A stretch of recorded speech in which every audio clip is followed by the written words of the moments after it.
아브라함의 아버지 데라에게는 아브라함, 나홀, 하란이라는 이렇게 세 아들이 있었습니다. 롯은 아브라함의 막내 동생인 이 하란의 아들, 즉 아브라함의 조카였습니다.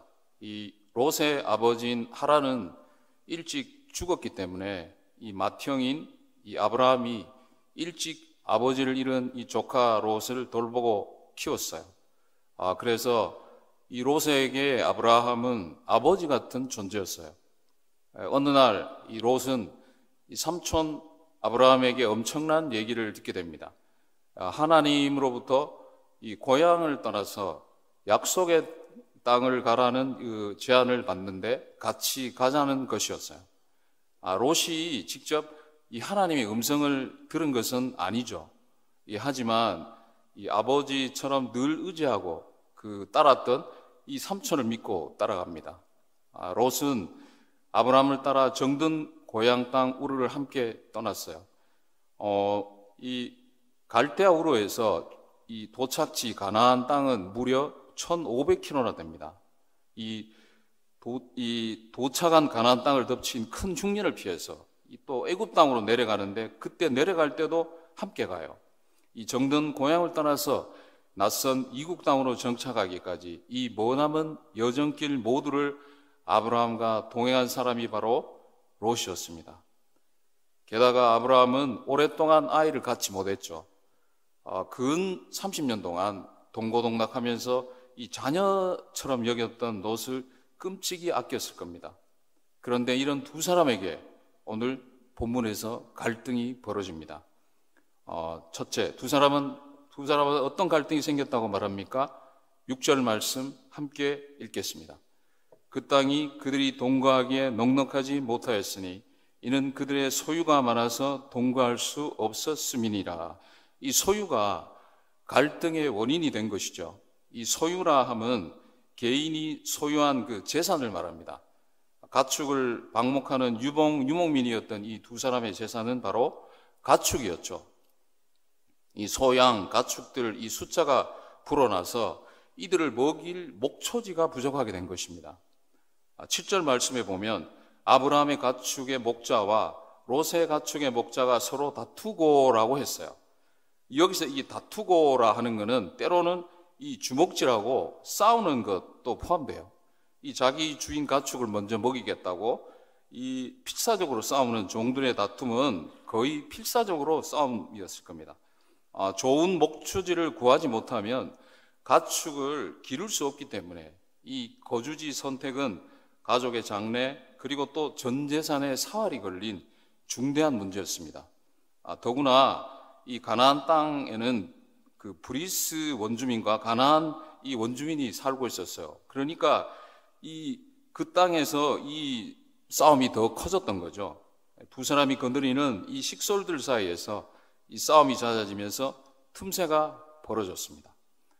서로 힘을 합해야만 간신히 살 수 있었던 가난한 시절에는 문제가 없었어요. 그러나 두 사람 모두 부자가 된 다음에는 사정이 달라졌어요. 아무리 가까운 인간관계를 할지라도 재물이 많다 보면 문제가 생기기 마련이죠. 우리가 갈등하는 원인을 캐고 또 캐다 보면 거기는 돈이 있어요. 가난할 때 화목하게 살다가도 부모님이 돌아가시면 유산 문제로 싸우다가 서로 원수처럼 지내는 형제들 우리는 주변에서 종종 봅니다. 사랑하는 사람들 사이에서 가족의 장래가 달린 문제로 갈등을 겪게 될 때 우리는 과연 어떻게 해야 할까요? 본문에서 두 사람은 어떻게 갈등을 해결합니까? 9절 말씀 함께 읽겠습니다. 내 앞에 온 땅이 있지 아니하냐? 나를 떠나가라. 네가 좌하면 나는 우하고 네가 우하면 나는 좌하리라. 먼저 네가 선택해라. 아브라함이 먼저 이렇게 입을 열었습니다. 아브라함은 이 조카 롯에게 모든 것을 양보합니다. 숙부로서 또 족장이잖아요. 아브라함은 좋은 것을 먼저 선택할 수도 있었지만 이 모든 권리를 포기하고 선택하지 않았습니다. 이 말을 들은 롯은 어떤 선택을 했는지 10절 말씀 함께 읽겠습니다. 이에 롯이 눈을 들어 요단 지역을 바라본 적 소알까지 온 땅의 물이 넉넉하니 여호와께서 소돔과 고모라를 멸하시기 전이었으므로 여호와의 동산 같고 애굽 땅과 같았더라. 이 성경에서 눈을 들어라는 구절이 종종 나오는데 가장 먼저 기록된 말씀이 여기 10절입니다. 그가 바라본 것은 온 땅에 물이 넉넉한 이 풍요로운 요단들이었어요. 그가 세상의 풍요를 바라보는 사람이었습니다. 하지만 그것은 죄악 덩어리, 멸망당할 소돔과 고모라를 선택한 것이었습니다. 한편 이 롯이 떠난 후에 14절, 15절 말씀에 보면 하나님께서 아브라함에 이렇게 말씀합니다. 너는 눈을 들어 너 있는 곳에서 동서남북을 바라보라. 보이는 땅을 너와 내 자손에게 주리니 영원히 이르리라. 이제 아브라함도 눈을 들어 바라봅니다. 아브라함이 바라본 것은 바로 하나님의 약속의 말씀이었습니다. 그는 눈앞에 보이는 현실을 바라보지 않고 하나님의 소망을 바라봤습니다. 롯은 육의 눈으로 세상과 물질을 바라봤고 아브라함은 영적인 믿음의 눈으로 하나님의 비전을 바라봤습니다. 여러분이 지금 바라보고 있는 것은 과연 무엇인지요? 통장의 잔고인지요? 높은 자리인지? 아니면 하나님의 비전인지? 아브라함이 눈을 들어 바라봤을 때 하나님은 함께 그곳에 계셨습니다. 눈을 들어 하나님을 바라본 그에게 영원한 땅과 수많은 자손을 약속하셨습니다. 롯이 눈을 들어 세상을 바라봤을 때 하나님은 함께 하시지 않았습니다. 아무리 화려한 곳이라도 하나님이 안 계시면 소돔 같은 멸망의 길입니다. 메마른 광야일지라도 하나님이 함께 하시면 샘물이 터질 것입니다. 롯은 하나님께서 주시는 복을 선택했지만 아브라함은 복 주시는 하나님을 선택했습니다. 하나님을 얼마나 의지하고 바라보느냐가 축복의 열쇠입니다. 믿음의 눈으로 말씀을 바라보는 사람이 하나님의 비전을 받을 줄 믿습니다. 여러분 모두 믿음의 눈을 들어 약속의 하나님을 바라보기를 간절히 바랍니다. 자, 그럼 우리가 오늘 믿음의 눈으로 살려면 어떻게 해야 할까요? 4절 말씀 보면 그가 처음으로 제단을 쌓은 곳이라 그가 거기서 여호와의 이름을 불렀더라.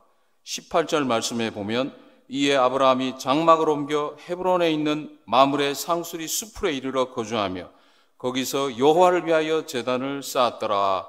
이 13장에서 여호와의 제단을 쌓았다는 이 말씀이 2번 반복됩니다. 이 제단을 쌓았다는 것은 하나님을 예배했다는 것이죠. 아브라함은 롯과 갈등이 일어나기 전 그리고 일어난 후에도 예배를 드렸습니다. 아브라함은 항상 예배를 드렸다고 기록했지만 롯은 예배를 드렸다는 말씀이 전혀 없습니다. 아브라함은 예배하는 삶을 살았습니다. 롯은 예배 없는 삶을 살았습니다. 미국의 달라스 신학교 스티븐 브레머 목사는 아브라함에 대해서 다음과 같이 말했습니다. 많은 사람들은 아브라함의 생애가 2가지, 즉 제단과 장막으로 특징 지어진다는 것을 관찰하였다. 이러한 2 상징은 하나님에 대한 그의 지속적인 예배와 그 예배를 통해 힘을 공급받으며 세상에서 순례자로서 살아간 그의 삶을 반영한다. 아브라함은 가는 곳마다 하나님의 이름을 부르며 예배에 힘입어 살았습니다.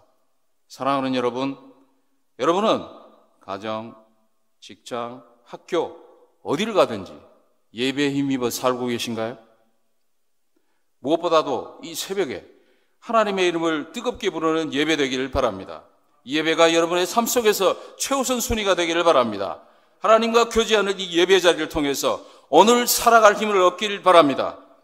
오늘 가는 곳마다 내 눈이 아니고 믿음의 눈으로 하나님을 바라보며 세상을 넉넉히 이는 예배자 되기를 간절히 소망합니다.